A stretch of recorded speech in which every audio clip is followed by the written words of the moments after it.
Nahe, ich weiß nicht, ob man wirklich sagen kann, dieser Planet ist in der Nähe. Ich frage mich wirklich, wie nahe ist er und wie muss ich mir das vorstellen? Ich denke, der ist weit, weit weg.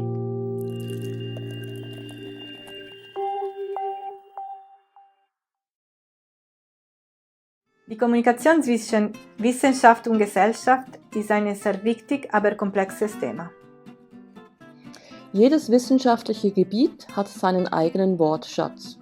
Wissenschaftler und Wissenschaftlerinnen konstruieren eine Fachsprache, die sie mögen, weil sie eindeutig und präzise ist.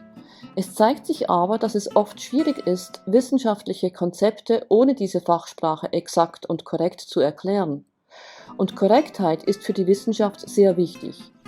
Die Fachsprache ist aber für die Öffentlichkeit meist nicht verständlich. Selbst für Forschende außerhalb des spezifischen Fachgebietes ist sie häufig schwierig zu verstehen. Außerdem nehmen alltägliche Wörter in einem wissenschaftlichen Kontext oft eine andere Bedeutung an. Nehmen wir zum Beispiel diesen Artikel aus der Astrophysik mit dem Titel »Bewohnbarer Planet in der Nähe entdeckt«. Bewohnbar und Nähe haben im allgemeinen Sprachgebrauch eine Bedeutung, aber ist es das, was sie auch in diesem Zusammenhang bedeuten? Besuchen wir zwei unserer Kolleginnen, die keine Wissenschaftler sind, und fragen sie, was sie über diese Titel denken. Claudia Schnebeli, die Logopädin ist, und Marcia Brunner, die im Gehörlosenzentrum in Zürich arbeitet. Wovon handelt der Artikel? Was denkt ihr? Ich denke, es geht bei diesem Artikel darum, dass man einen Planeten in der Nähe von der Erde entdeckt hat. Einen Planeten, auf dem man sogar leben könnte. Sehr interessant, dieser Artikel. Also das Wort bewohnbar und in der Nähe ein Planet.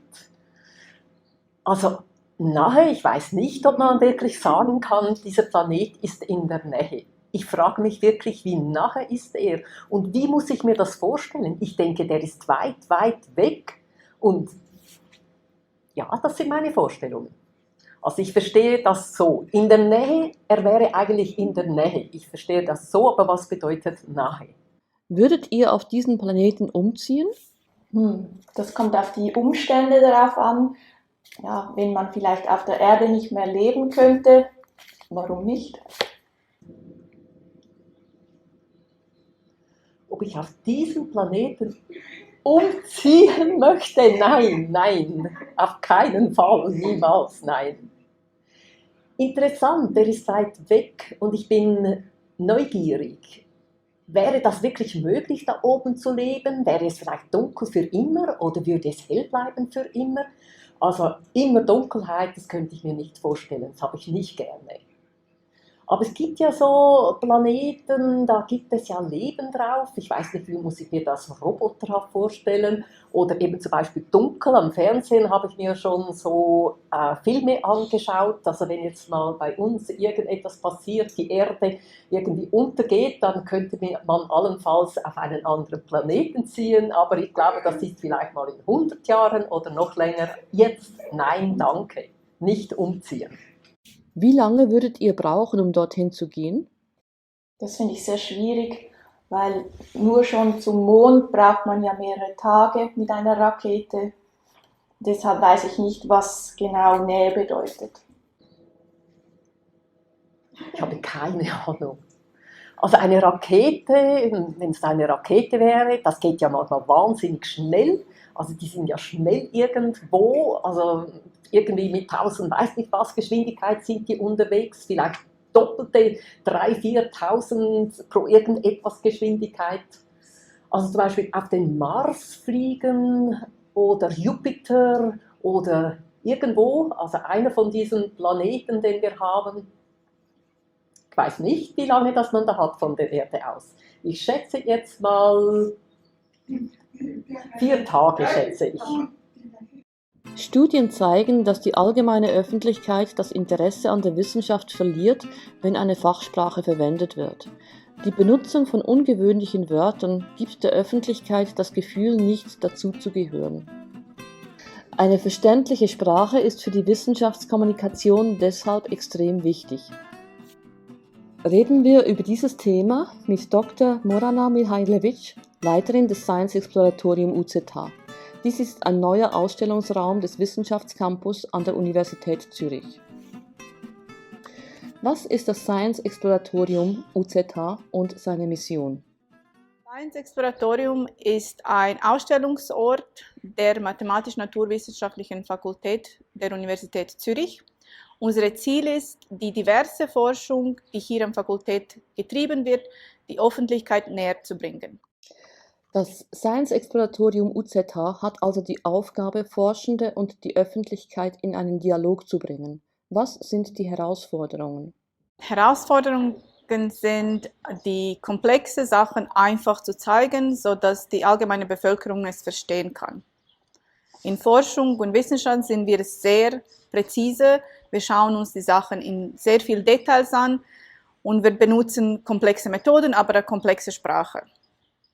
Deshalb ist es für uns sehr wichtig, dass wir diese komplexen Themen einfach erklären können. Ist die Situation in der deutschen Sprache schon komplex, gibt es für Gebärdensprachen noch mehr Herausforderungen. Oft gibt es für die Fachsprache keine entsprechende Gebärde, also müssen die fehlenden Begriffe buchstabiert werden. Dieses Problem beschäftigt Sign2Mint, ein Projekt des Max-Planck-Instituts in Deutschland. Reden wir darüber mit Robert Jasko von Sign2Mint. Könntest du uns etwas über das Sign2Mint-Projekt erzählen? Was ist Sign2Mint?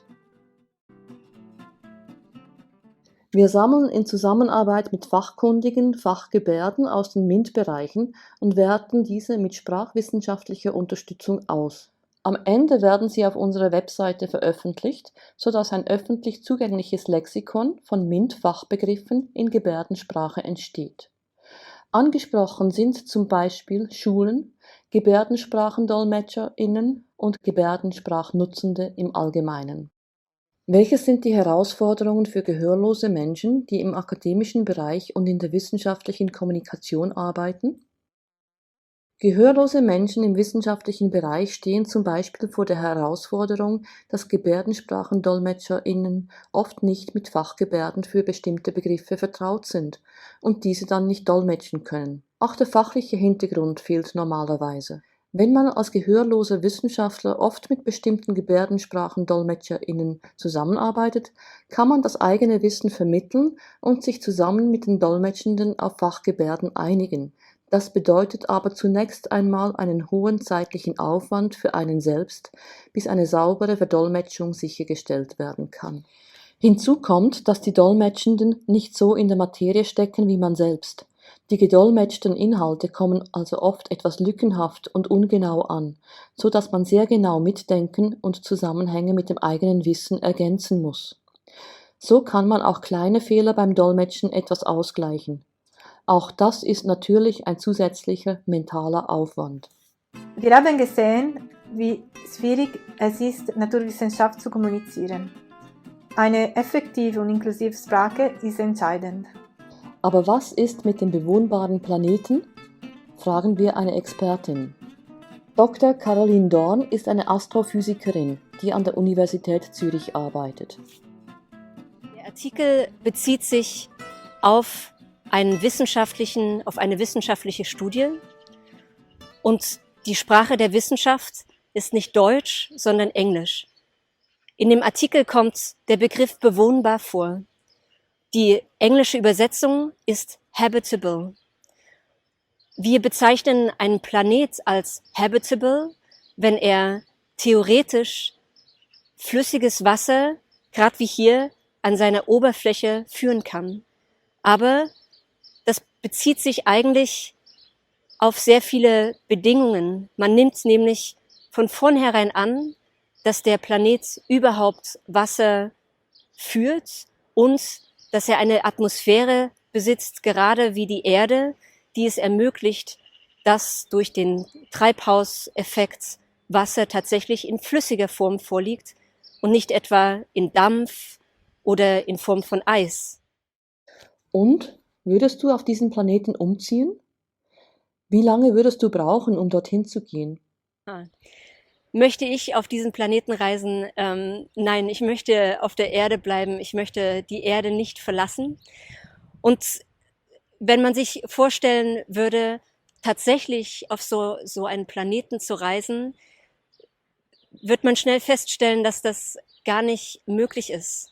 Und zwar, wenn wir über neue Planeten reden, die entdeckt wurden, dann sind es Planeten außerhalb von unserem Sonnensystem, die um andere Sterne entdeckt werden.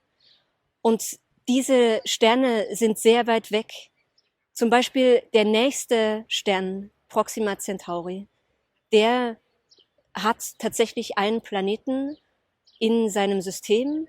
Aber wenn man dort hinreisen würde mit der Geschwindigkeit der Voyager-Sonde, würde es 100.000 Jahre brauchen, bis man diesen erreichen würde.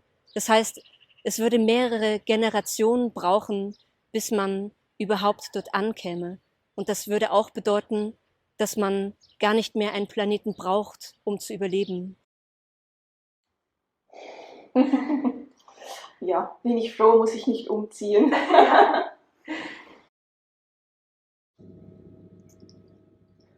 Unglaublich. Ja, wir haben vorher von den Tagen gesprochen, wie lange es dauern würde. Jetzt 100.000 Jahre, ja, dann lebe ich ja nicht mehr. Das benötigt wirklich viele, viele Generationen, um dies zu schaffen. Ja, also oft in Filmen wird so fantastisches Themen werden da gezeigt, was man in Zukunft machen könnte, wenn zum Beispiel die Welt kaputt ist. Oder zum Beispiel, wenn es irgendwie einen Meteorit einschlägt, ich weiß nicht, ja, dann kommen vielleicht Roboterwesen dazu und so weiter und so fort. Aber das sind doch sehr, sehr viele Jahre.